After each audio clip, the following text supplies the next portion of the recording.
Magandang umaga, Igor. Binigyan ng 24 oras ni Justice Secretary Laila De Lima si dating Police Senior Superintendent Cesar Mancao na sumuko na sa mga otoridad.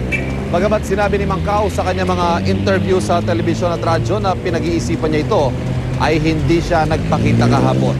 Sa ngayon ay naka-intensified manhunt pa rin ang mga pulis at NBI para kay Mancao. Katunayan, kahapon ay tumulak ang mga operatiba ng NBI patungong Parañaque at maging sa Carmona, Cavite.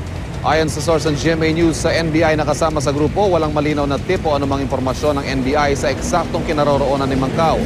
Tanging ang general area lamang ng lokasyon ni Mancao ang tinutunton. Base sa mga tawag nito, sa buong maghapon, mula nang siya ay nakatakas.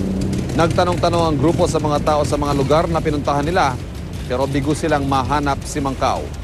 Palaisipan pa rin kung paano nakatakas si Mancao at dahil sa pagtakas, ang mga naka-duty noong opisyal at gwardya sa detention center inalis na sa pwesto ng NBI. Umaasa pa rin si De Lima na susuko si Mancao na mapayapa.